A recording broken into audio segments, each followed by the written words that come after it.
সভা সভা সম্মানিত সভাপতি, যারা শিক্ষা অফিসার, বিশেষ অতিথি,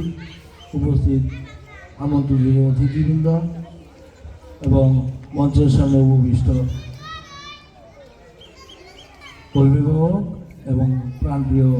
স্কুলের কথিকাতা ছাত্রবৃন্দ, সরকারের একটা বহুমুখী পরিকল্পনা স্কুল প্রাথমিক স্কুলগুলি থেকে ছাত্রীরা কিন্ডার গার্ডেনে চলে যায়। বেসরকারিভাবে সুবিধা বেশি, খরচ বেশি, কিন্তু সরকারের লক্ষ্য উদ্দেশ্য হইল এই শিক্ষাকে শতভাগ করার জন্য প্রাথমিক শিক্ষা যে সরকারি স্কুলগুলি আছে এই স্কুলগুলিকে শতভাগ উপস্থিতি নিশ্চিত করা, নিশ্চিত করে এই যে স্কুলের যে মেধা শূন্যতা দেখা যায়, ওই কেজি স্কুলগুলোতে শুধু পোলাপানরে পড়াশোনা দিয়ে লিপ্ত থাকে,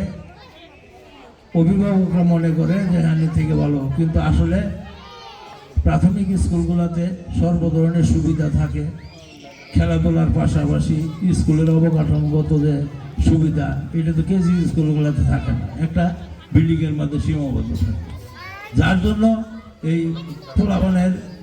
আমাদের ছেলেমেয়েদের আমাদের জেনারেশনের যে মানসিক বিকাশ এটা পূর্ণাঙ্গভাবে ঘটে না। তারই উদ্দেশ্যে সরকার এই শতভাগ যে স্কুলে উপস্থিতি এটা বাড়ানোর লক্ষ্যে এবং শিক্ষার্থীদেরকে উদ্বুদ্ধ করতে, পাশাপাশি অভিভাবকদের উদ্বুদ্ধ করতে এই যে আজকের যে ফিডিং পরিকল্পনা শতভাগ শিক্ষা কার্যক্রম, এই কার্যক্রমের অংশ হিসাবে আজকের এই অনুষ্ঠান। এই অনুষ্ঠানে এই শিক্ষাক্রমের সঙ্গে আমি বলবো যারা জড়িত, খাদ্য সরবরাহ সরকারের একটা যুগান্তকারী পদক্ষেপ, এর সঙ্গে যারা ওতপ্রোতভাবে জড়িত তারা শতভাগ যাতে এই শিক্ষা কার্যক্রমের এই ফিডিং কার্যক্রমের এই খাদ্যগুলা পোলাপানের মধ্যে পৌঁছে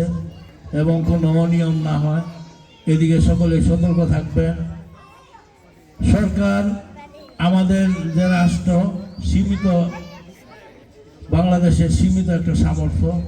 সীমিত একটা উপার্জন, যাতে আমরা চাবো আমাদের যে প্রতিটি খাত সরকারি যে টাকা পয়সা এটা যাতে শতভাগ সাধারণ মানুষের মধ্যে পৌঁছে, বা যে যে প্রোগ্রামের প্রাথমিক শিক্ষা স্কুলে আমাদের ছাত্র আছে 100, সাপোজ ধরে নিলাম 150 বা 200 বা 400 যাই আছে, আজকে যে খাদ্যটা একটা লিস্টের মাধ্যমে সরবরাহ করা হইতেছে, এই লিস্টের অসামঞ্জস্যতা এটা কোনো বিষয় না, হয়তো যে কোনো তথ্যগত ভুল এটা সংশোধন করা যাবে, কিন্তু আমার এই স্কুলের খাদ্য আসতেছে আমার 500 ছাত্রে, স্কুলে উপস্থিত হইতেছে 300,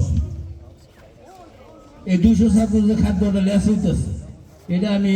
আসলে জানি, এটার জন্য আমি একটা পরিদর্শন কমিটি বা একটা তদারকি কমিটি থাকা দরকার, প্রতিদিন প্রতি স্কুলে একটা কমিটি থাকা দরকার, এই গণ্যমান্য ব্যক্তিদের নিয়ে এলাকার যারা স্কুলের সভাপতি সম্পাদকরা আছে তাদের মাধ্যমে যে সমস্ত স্কুলগুলোতে ফিডিং হচ্ছে, আমাদের নকলা উপজেলাতে 19টা স্কুলে আমি মনে করি যে 119টা কমিটি সরকার এবং সরকারের কর্মচারী কর্মকারী কর্তাবৃন্দ এবং পাশাপাশি সমাজের গণ্যমান্য ব্যক্তিবর্গ স্কুল কমিটির সভাপতিদের নিয়ে একটা কমিটি থাকা দরকার। উপজেলা পর্যায়ে ওইটা তদারকির জন্য একটা ওইরকম কমিটি থাকলে আমার মনে করি এই জিনিসটা শতভাগ আমরাই পাবো। আমরা যদি দেখি যে রেগুলার মনে করেন যে ছাত্ররা আছে তার মধ্যে 40% উপস্থিতি নাই, 60% উপস্থিতি আছে, 40%-এর যে টাকাটা এই যে সরকারি টাকাটা জনাব উপজেলা নির্বাহী অফিসারের কাছে আমার বিশেষ অনুরোধ, কোনোভাবেই অপচয় না হয়, কোনোভাবেই যদি ভিন্ন খাতে চলে না যেতে পারে, এই জন্য উপজেলা একটা মনিটরিং কমিটি এবং প্রত্যেক স্কুলে একটি করে কমিটি করে দেওয়ার জন্য আমি বিশেষভাবে অনুরোধ রাখলাম। পাশাপাশি অভিভাবক যারা আছেন আপনাদেরকে আসতে হবে, ছেলেবেলারা যদি স্কুলে আসে